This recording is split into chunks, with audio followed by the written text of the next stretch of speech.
Are you using AI for filmmaking and art? I don't. At all. I don't. There have been. You don't even ask ChatGPT I won't. how No, to. I don't. You brought up Saro saying, "Well, what's best for humanity?" And it's my question to that is, who gets to determine that? Someone will tell you, like, AI is not leading the way. You're telling AI what to do next. So I don't think so. Because yeah, that's you what do. People say. I know that's what they say, but you're prompting AI. You give it prompts, and then it generates something. And the moment it generates something, it's already skewing your ideas. Yeah. And so if you can't do the thing that you find is your purpose, then how are you going to be fulfilled in life? People need a purpose. And it doesn't even necessarily mean like you need a passion, you need something that like is your life's calling. You need something to get you out of bed in the morning. I have hope and faith that as everything in life, we're transitioning and people would eventually start trying to find that human connection again. Hi everyone, welcome to another episode of Coffee, Matcha Soul. We're here today with an amazing friend. She is part of this community, Coffee, Matcha Soul. We had the opportunity to interview her in the previous season. Now she's a host today with us. Victoria Negri, welcome to the show. Thank you for having me. Thank you. Yes, it's exciting. And we're going to talk today about AI and the arts. What does it mean for an artist? Do we have to fight against it? Use it? What do you think? What's a downside? What's a good side? So it's a lot to talk about. So who wants to start? I think it's a good topic for us to get into and talk about because of our experiences as we're all filmmakers in different aspects. And so we can talk a bit about how it's starting to be used, what that means in the future, what that means to humanity if we can't do the work that we want to do, right? Yeah. What does all that mean? And so, yeah, I think it's a good topic to talk about because also there seems to be this idea that progress means like breaking things, working quickly, make the new thing happen, but like that doesn't always lead to progress. Like I think progress needs to be about like what's best for society and humanity, not just for the sake of like creating something new. So we can talk a little bit about the morality of it and maybe our own experiences using it and how we feel about using it. But I'm going to start with a basic question. Yeah. Are you using AI for filmmaking and art? I don't. At all. I don't. There have been. You don't even ask ChatGPT how to. I don't want to engage with it. I think I don't need to right now.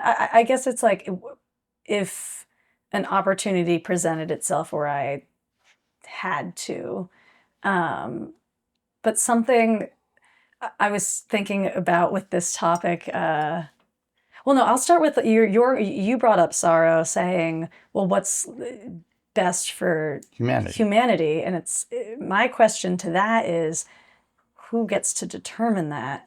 And I think that's a huge issue with kind of everything in society right now, like the people making decisions, the people in charge. How do we, we've voted them in, but do we know that the best things are happening? And in the arts, I think, specifically with the arts, I know that a lot of the unions are trying to do a lot of work to protect writers and actors and filmmakers. Right. But we have that actress, I don't know much about her, Tilly. The AI actor that was signed by CAA. That was signed by CAA. I don't know, has she been in anything yet? Not yet that she's come out, no. But I'm sure they're going to be working towards that if she's signed. I don't know what the first movie she'll be in, but I guess that's coming out. Maybe look out for Tilly in 2026. Tilly, Yeah.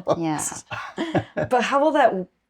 I have so many questions. I guess so. I'm going to stop there because I'm just snowballing. No, that's great. I think there are two I mean, two sides of AI and technology when it relates to arts. And I think, well, first of all, at the beginning, I was, rejecting everything related to AI, right? But then it has been integrated to society in ways that we cannot really control or stop. And then are we conscious all the times we use AI for our art? Because I'm gonna give you an example. For instance, we edit these episodes on when I edit, I use DaVinci, and I use an amazing AI tool that reduces the noise. Yes, yes, Yes. So I'm using AI for my art some way. Yeah. It's a harmless way. Maybe that's the way I put it without realizing. Yeah, and that's the point. So I think we have to embrace the fact that we're somehow using AI. And I think what we really need to be mindful is, when is it morally an issue to use AI? Like Tylee, I think it's completely out of order. I think that's, and I think people are gonna watch the first time because of It's something new. curiosity, right? I probably will. I want I you want will to watch know. it. I think just morbid curiosity. Exactly. Like a hate watch. Like a hate watch. Yes. Yeah. But then you're not, then I'm hoping that we're not going to want to connect emotionally with that, how do you call it, that actor, if we need to call it a name. Yeah, well, an actor, no. I mean, we spoke about this a little bit on the last episode, right? And we had said, like, are people going to want to watch Tilly, the AI actor, when you know it's not a real person and you can't connect to the actor like outside the screen? Like, I think a lot of people like become fans of actors because it's a real person that they project something onto. But how do you project anything onto something that's not real? Would you want to be like Tylee? No, you can't. Yeah. It's impossible. So there is not this, Yes, will there be fans of Tilly? motivational. Will Tilly have a fan club? That's the real question. People are falling in love with yes. AI. Yeah. So I think that's scary. Everything's possible. That's scary. I mean, yeah, you're right. I mean, and we touched on this a little bit with the dating and the AI apps, and how there's that app that came out that was going to create AI friends or whatever, and our they had ads in the subway. Yeah, that one. That's the one that we were. And people kind of like spoke up against it, and they're like boycotted somehow boycotted and say remove these ads, and I think they did. But I think that's and oh wow, this is funny. I feel like I'm taking Guillermo's stance on this, because I know Guillermo was very against it, and I agree. I don't think we should be replacing human connection with artificial connection. But getting back to the use, I find that very interesting that you haven't even used ChatGPT for research. I won't, because I'm afraid that I don't want it to learn how to write screenplays better. Like, I agree. To dive in, like, I'm thinking about writing this script about this subject matter. What about this? Totally. I'm afraid to get addicted to it and caught up in it, and I just don't. I don't know, but maybe it would be really helpful. Maybe I'm being stubborn. I don't know. Well, I read, and you have a point in there, because I read, I think it was Adam Grant who said it. He was saying that, like, kind of like, be careful about using ChatGPT to, prove all your emails and all your tests, because somehow he's saying it better than me, and I'm probably quoting it incorrectly, but somehow it's just like in detriment to your own intellect and to your processing capacity, your capacity to process and to edit and to, come up with a better, like, dissertation of your own tests, right? And so since I read that, every time I try to, send my emails and my texts, like, in my own way, with all my mistakes and everything that's associated with English not being my first language, my mother language. it's set for when I have to do very specific, tests, like for this company, for instance, that I need to be 100% accurate. So what I'm doing when I prove those tests is I just try to pay attention what were the changes, like to learn. Yeah. Instead of just using it as a tool. Sure, but it's pretty easy because at the beginning I was just like, boom. Oh, no, okay, no. Boom. This is what I wrote. Boom. Like eliminate all the, grammatical mistakes, But right? you're not, that Learning. skips You're not the step of learning. learning. Yeah, Yeah, exactly. And it makes mistakes too. So you Yes. have to check Yeah, over.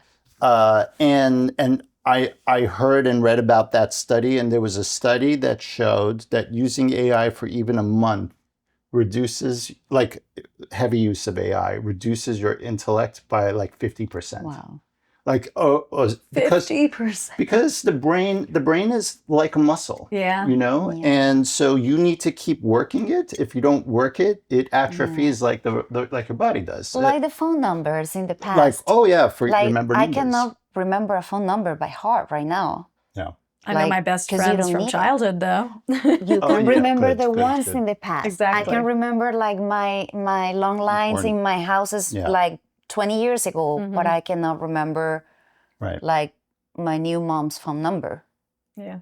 So Right. And you don't learn any numbers today because you trust so heavily in the device. But also getting back to using of AI, so I completely agree with you. I don't want to help it learn anything from me in my work, but I do use it for research, and I'm very careful about. Okay, if I need to learn something, I ask about learning that thing. I don't clue it in to like why I'm using it in the script or how that would help me in the screenplay writing. But to your point, AI is in everything. And actually, there was an article, and I didn't read the article, but I heard it on NPR. This reporter tried living their life without using AI for like, I don't know how long, a month or a week or whatever. And total disaster. So they went camping. Basically, in order for him not to use AI, he had to go forage for food in Central Park. He was like picking leaves and eating that because like everything you go to a grocery store, it's using AI. So it's, when you're watching TV, AI is tracking what you're watching and making suggestions. And like your point, when we edit our podcast, I was using a lot of the AI functions in DaVinci. Because it feels that if you don't, you fall behind somehow. And that's to me has been one of the things or the main things that made me try, like I tried ChatGPT for the first time too late in the equation already, right? Like I was reluctant at the beginning, like you are. But then having a conversation, like an AI conversation with people from different industries, the conclusion was like, the less you do it, at some point you're falling behind. Why? Because if it's gonna take you to edit an episode, if it's gonna take you a month instead of a week, then how many episodes can you put out there? Then you're gonna have to do 12 episodes a year to preserve the non-use of AI versus your competitor who is gonna do 12 a month using AI, right? So and I think that's why we have all, in one way to another, implemented AI in our lives, because it's part of the Well, the pressure and the culture to produce and be productive and do it quickly, which again comes from whatever pressures from the top and corporate. But I understand it's a race to compete, right? And so you want to use it. But I'll give you my experience using AI. And like with DaVinci, so I tried using AI to edit one of our last episodes, and I layered all the tracks because we do 3 or 4 cameras each time we film, and I had it do it, and it did not a great job because it's 3 people and but I had it actually do the edit, and so it cut, and it was cutting back and forth between the cameras and stuff. It was doing the cut between the cameras. And so like, but it wasn't great. And what I saw was that like I'm having to rewatch it and I'm having to readjust and re-edit it, and it's taking me longer. So actually I scratched it and went back to just editing it myself because it actually But turned some out faster. people would say that, you know, that's the use of AI, that it will help you get through it, but then it needs your own unique, you know, humanity to tweak it and make it better. Sure, but So in those terms, like, and this is a question I have, right? If you use AI to edit an episode, but then at the end you really have to put your, you know, your soul to fix it. Is that a human made or an AI made I see what project? you're saying, because there was still the human connection and decision making behind it. Would I feel guilty using the AI? Yeah. So Would you call it AI? Because and this translates to a book. If you write up, if ChatGPT writes a book for like Tim and Robert, let's say you put less work at the beginning, ChatGPT wrote that book, and then you went chapter by chapter and you tweaked it. Is it going to be a book written by AI or a book written by Saro? And how do we tell? Like, where do we draw the line? Well, we'll talk about that. Yeah, I think it's a collaboration at that point, because that's okay. Like, it's okay if the artist wants it to be that way, but I think it's like, I don't know where honesty and saying, like, being upfront and saying, I know for your book you said, you know, I wrote all of this, and you have that in the beginning. We start that way, making a point. And to me, what gets me personally sad, like hearing stuff like this, is I think it depends on the thing, and it depends on the artist and how they view their own craft, because I'm not an editor. I have edited things, and it's from the very first moment, the way I've organized the project and thought about the shots and thought about where things should go. Every single decision leads to the next one. And if somebody got in there, or something, AI, got in there and led me a certain direction, I don't know that I would have ended up in the same place at the end if I didn't have any help. Yeah. So, but someone would tell you, and again, I'm not pro AI at all. I'm just like throwing everything that I've been, when I have these conversations, what people tell me. Someone will tell you, like, AI is not leading the way. You're telling AI what to do next and what to do in every process, right? So I don't think so. Because that's what people say. I know that's what they say, but you're prompting AI. You give it prompts, and then it generates something. And the moment it generates something, it's already skewing your ideas. Yeah, that's how it's giving you something, and then you're like, oh, I didn't think of that, but yeah, that could work. Let's go that way, or whatever you might have had on your own has now been skewed because of what AI has shown you. So I don't think, because like there's this whole world of AI use now that's starting to happen where they're like, oh, I'll tell you something even crazier. But okay, there's like video generation apps, right? Photo generation apps, but video generation apps.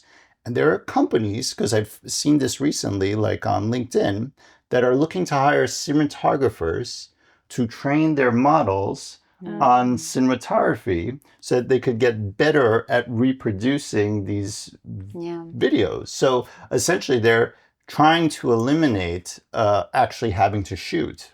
But like, okay, so let's say you're the creative and you're putting all the wildest prompts in the world, like, or most detailed prompts. I want a scene that's like sunset is like fire red and it's a beautiful day and we're going to push in onto this character as they're moving forward, and oh, aliens are invading and all this and that. And no matter how much detail you put in there, it's going to generate an image, and you could be like, oh yeah, I created that. But like, did you? You didn't actually imagine, and you didn't actually go. You might have made the aliens exact color, and the exact You might have made the aliens a different color or had a different look, but because it created aliens that looked a certain way, you're like, oh yeah, that's pretty good. Okay, let's go with that. So do you think with prompting AI, there is more creativity now? Like because you don't have to be creative. You just have to prompt a machine to create stuff. I think that there's been a trend towards that for a while now. Like, I mean, think about phones. Everyone can film something now. Everyone can say, I'm a filmmaker. I make the word content versus art too. Like, I'm a content creator. That is art. Like, then we're going to get into the question, like, what is art? But like, everyone can do it now with AI. So I think, you know, I've had friends message me saying, I'm writing a screenplay, AI helped me. And then my heart just sinks because I don't know. To me, it's the process is what I love so much about it. And the torture of trying to figure out what something is. And like we were talking about, you have to work your brain. So, yeah, to answer the question, I think it is becoming, you know, if people want to try something, they can try it with the help of AI if they're not wanting to be patient and like learn the craft on their own.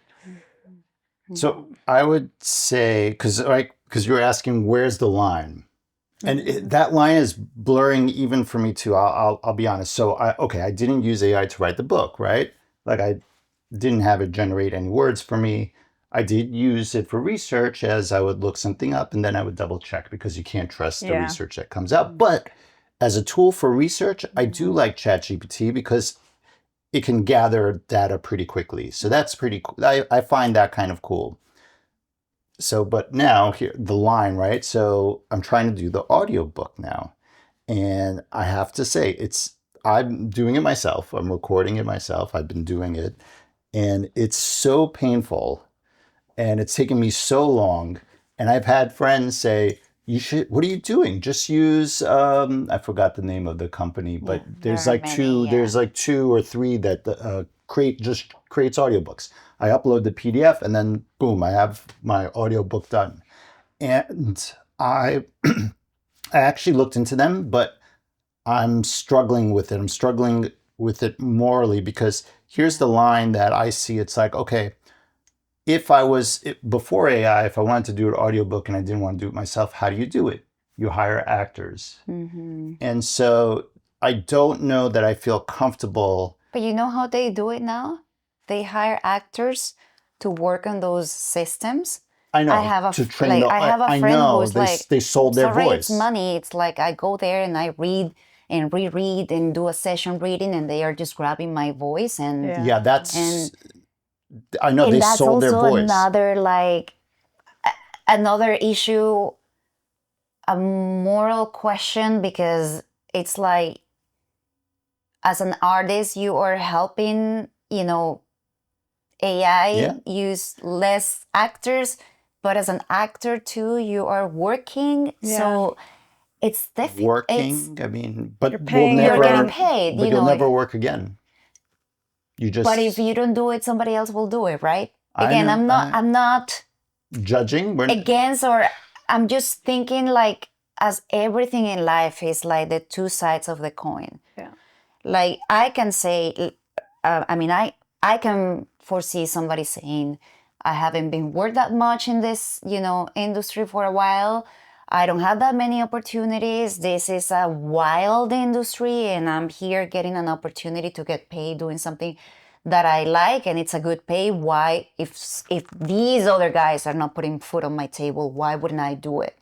I see that perspective, and I see the other perspective is like, yeah, but you're like, you're guaranteeing you'll damaging the industry right? yourself. And the problem is that though, the real, I don't think it's, so if I did, you know, because the way they explained it to me was like, yeah, but you weren't going to hire anyone anyway. You don't have the money to hire anyone anyway. So using the AI just makes sense because you're not taking a job away. And that was the only thing that made me think like, oh, okay, yeah, let me look into this, because I wasn't going to hire anyone to do it. I don't have the budget to do it, because to do an audiobook's thousands of dollars and a lot of time and whatever. You rent an audio session. But the real morality and ethics is that Netflix, Amazon, whoever the big companies they're making a lot of profit.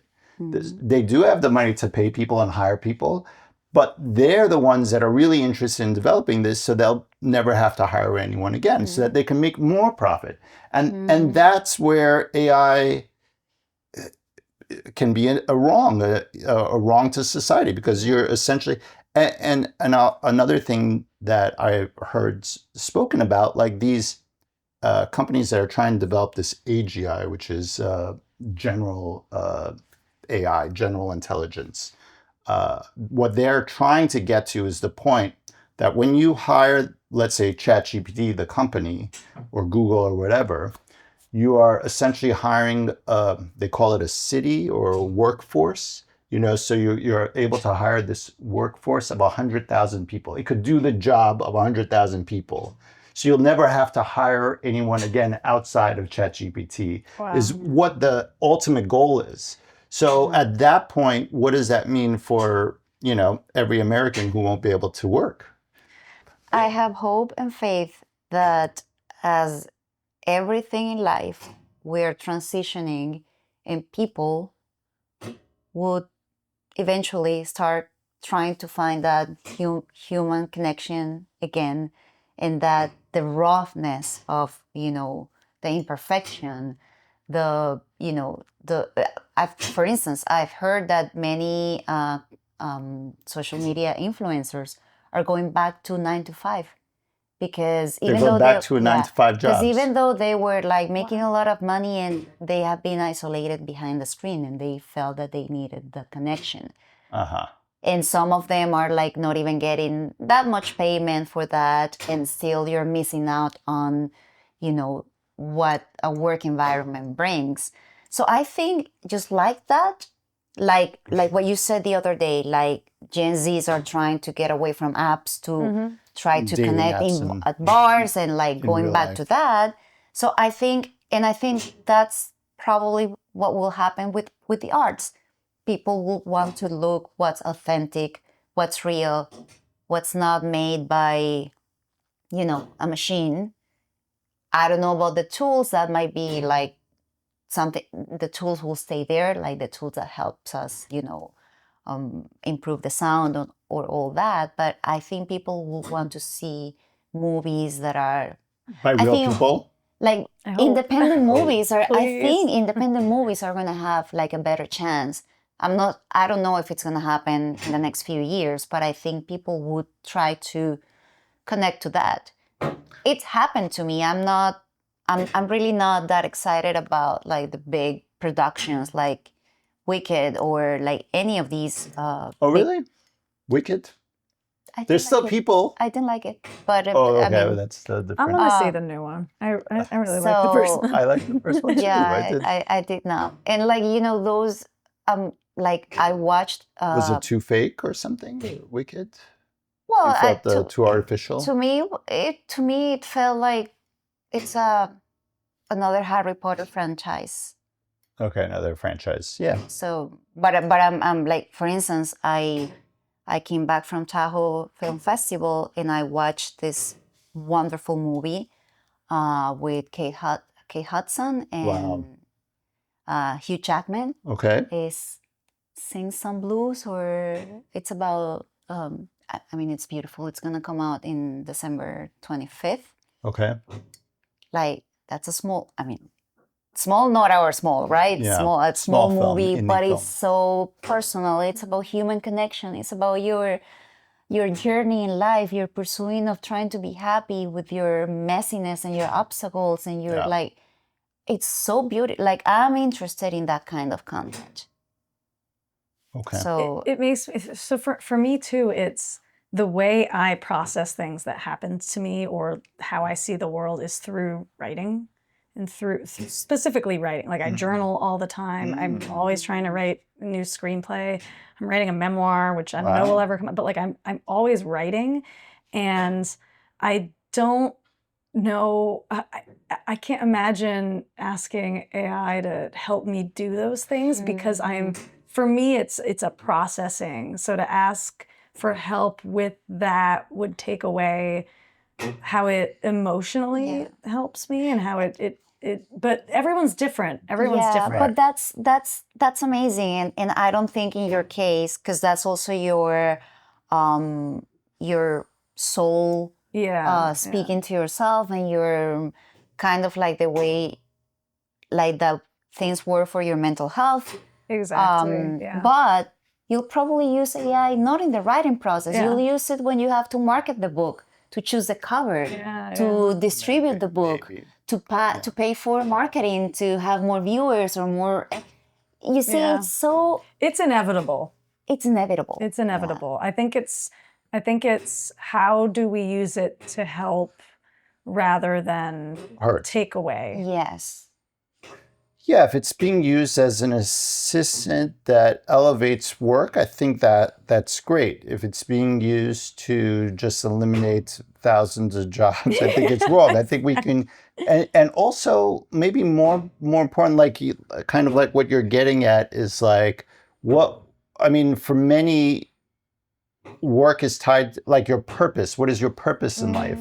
And so if you can't do the thing that you find is your purpose, then how are you going to be fulfilled in life, right? Like you as an artist, you take away purpose and meaning from doing your writing and directing and filmmaking, right? You as well. And so like imagine that, in the future, it's like, well, no, you're all on universal income and you just, no, you can't do that all, but you get to live a little bit and watch TV all day. I don't know, like what would life look like then if you can't do your work? I kind of think we're on our way. I think of WALL-E. Do you remember how in WALL-E they're all just like in chairs floating around because there's no labor that needs to be done? And you're right, like people need a purpose. And it doesn't even necessarily mean like you need a passion, you need something that like is your life's calling. You need something to get you out of bed in the morning, to show up like in these in-person connections, to go to a job, or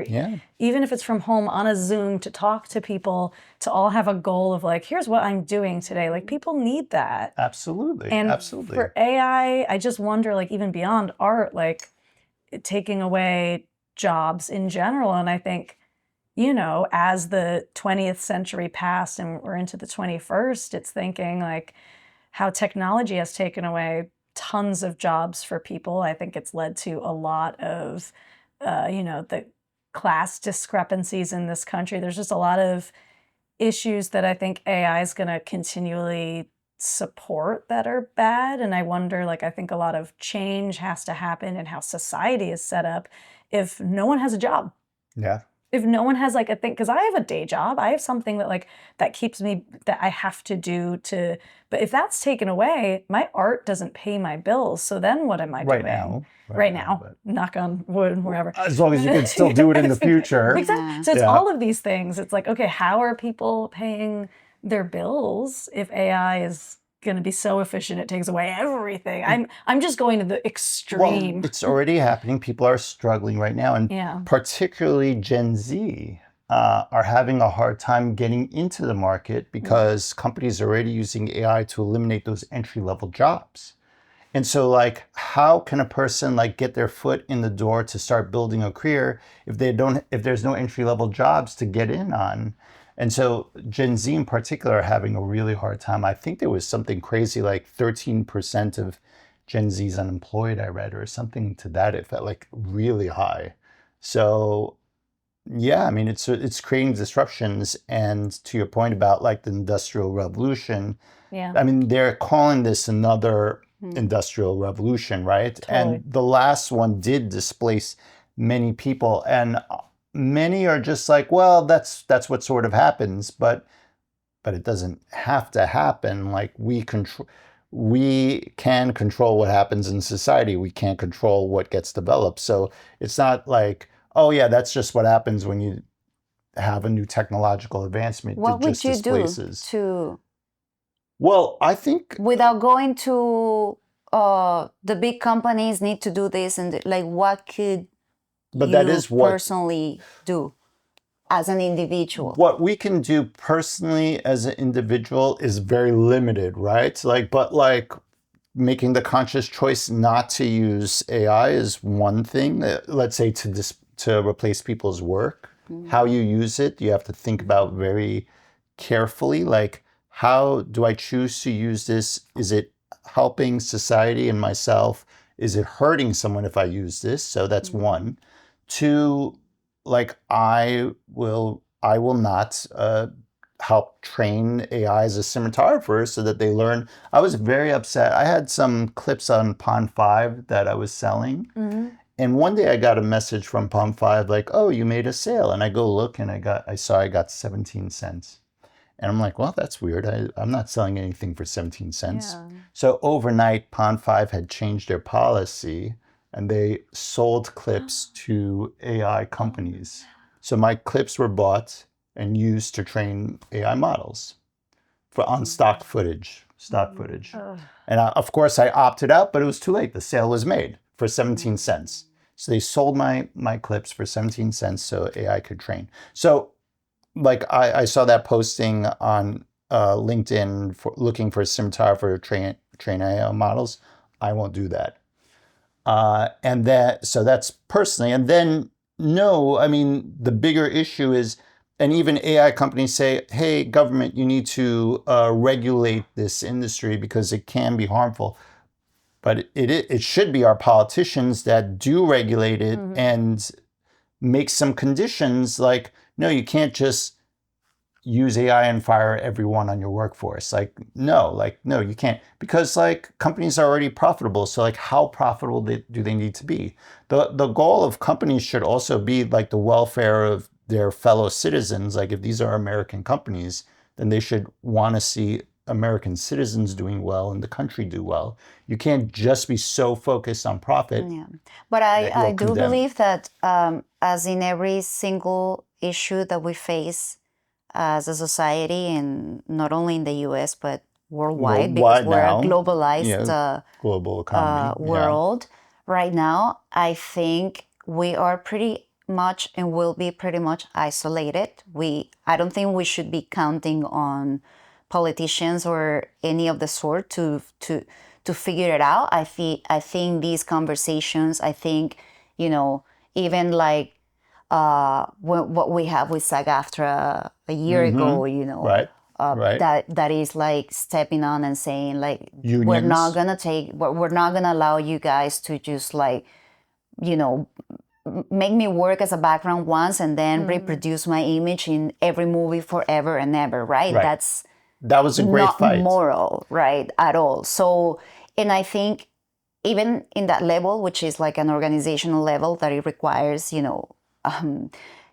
people agreeing, like a big community agreeing to something. I think individually we can also, and when it comes to art, and of course it will be different in any industry, but when it comes to art, it's like, what I try to think is like, is this preserving my creativity and the way my soul speaks to the world?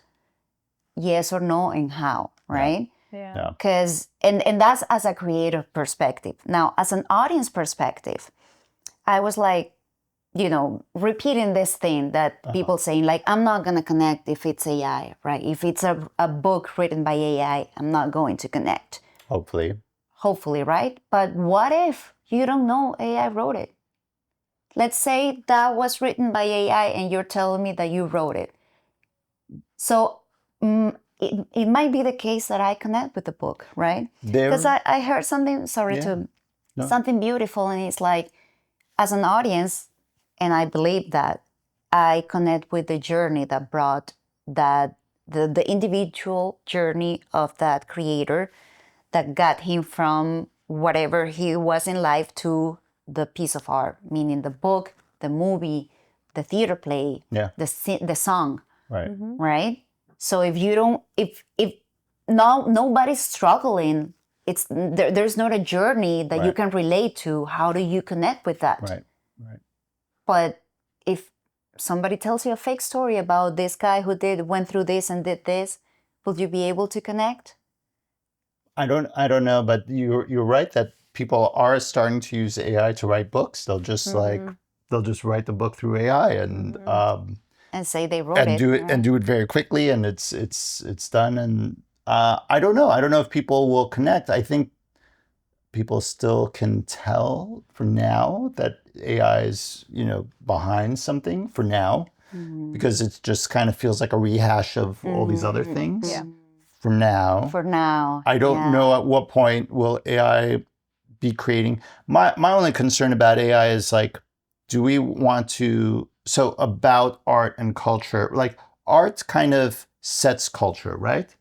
And so I was talking to someone who was like all in on AI. He had a company who does like HR, and so he was talking about all the wonderful benefits of AI use in HR. Okay, fine, whatever. Maybe it is. Maybe it automates a lot of stuff. But then what he was talking about was that they were trying to use AI to create the fashion trends in companies. So like to eliminate the designers and use AI to create the designs. And and like they were trying to get companies or clothing companies to implement that. And I forgot what company he was talking about, but they refused because they were like, we're not going to have AI set the fashion trends. But if you totally like rely on AI to create the art, AI is going to be telling us what's popular, what's right, what's moral.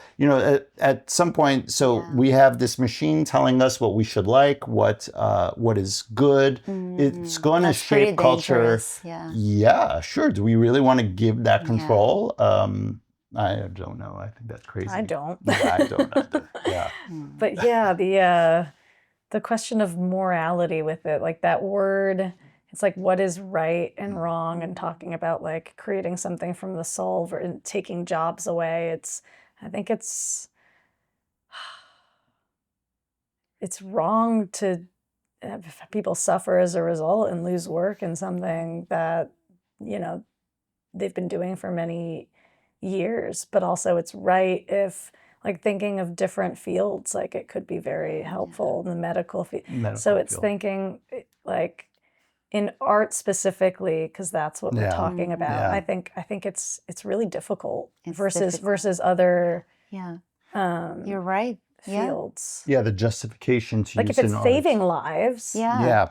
Like, It's pretty wow. useful in the medical world. That's really what I useful. yeah. So Yeah, I think there's good, right? Because all these things, there's technology is like neutral, right? Like it could be good and it could be bad, and it all depends how we use it. We've probably always used it in a wrong way, but I hope that we could use technology in the future in the right way. And I mean, not always, but like every advancement, the nuclear bomb, right? But nuclear energy didn't have to be turned into a bomb. It could have been used to create power plants and remove carbon, right? Like, so we humanity always turns the thing into something but that's bad. our duality as humans. For everything, not just AI, right? We have the capacity to create and destroy. Yeah. It brings up the greater philosophical question of are human beings trying to destroy ourselves and make ourselves irrelevant? I don't know. It's like, how high up on the mountain do we want to climb and look down with the questions it brings up? I heard someone talking about that too. If we do create a AI thing that becomes conscious, the scientist was saying that we would make ourselves irrelevant. And so, because then we would actually create something that becomes smarter than us. And so, like, what place would there be for us in this world if there's this smarter entity? Well, I know we're going off topic. Yeah, we don't have to. Maybe I think wrap to up. close it up, It's kind of hard not to go off topic with it. I think all we can do is try to raise awareness on the subject and just trying to pause a little bit to think, is this, as we were agreeing, is this harming? This is going to my own benefit? Am I going beyond this point? Is it harming me or my society? Yeah. And how, if I'm using it, what are the other ways I'm contributing to society to offset that use? Am I creating, am I using AI for X, Y, or Z, but I am creating another, maybe positive product or a something. product that will hire people or that will, offset that, lack of employment. I don't know. I think it's tough, So subject, but yeah. okay. So your position is use it carefully and try your best not to create harm while using it. I think so, because think we open are your well, except for Victoria, we're using AI I'm already. sure I am without realizing it also. Like So Well, you haven't used it in your art yet. Yeah, But do you, that's do the you thing. see Yes. yourself ever using it? I guess I can't rule anything Okay. out, because I also don't know how it'll continue to develop. Evolve. So I try not to be all or nothing, but right now I'm trying not to engage with it. And what are your final thoughts on whatever we talked about? Yeah, I think it's just continually questioning it and talking about it and saying, like, is this harming my own ability to process thoughts and ideas? Is this harming other people? And I think that's the morality of it for me, of just being really aware of everything. Like, I'm even trying to be aware of how I engage with social media. I set a timer on my phone to only be on it a certain amount of time per day, to just like really be kind of in control of my own brain and not give control of my thoughts and my time and my attention to something else. Yeah. So that's kind of where I'm at with like all technology. Great. Yeah.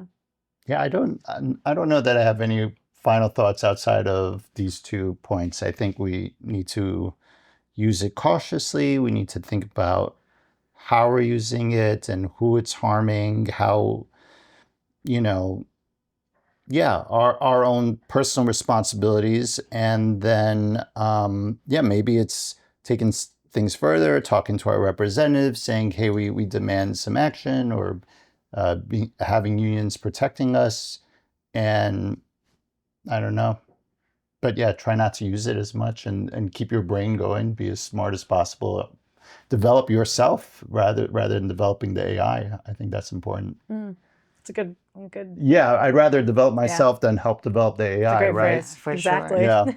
Work our own brains. Work our own brains. Yeah, my own AI processor or whatever. Yeah, exactly. I hope we get a lot of comments on what you think about the subject, and if you have any solution to to this very scary and difficult topic, right? Yes. Yeah. I'll see you next time. Bye. Bye. Or that camera, this camera. I don't know, this camera. This camera.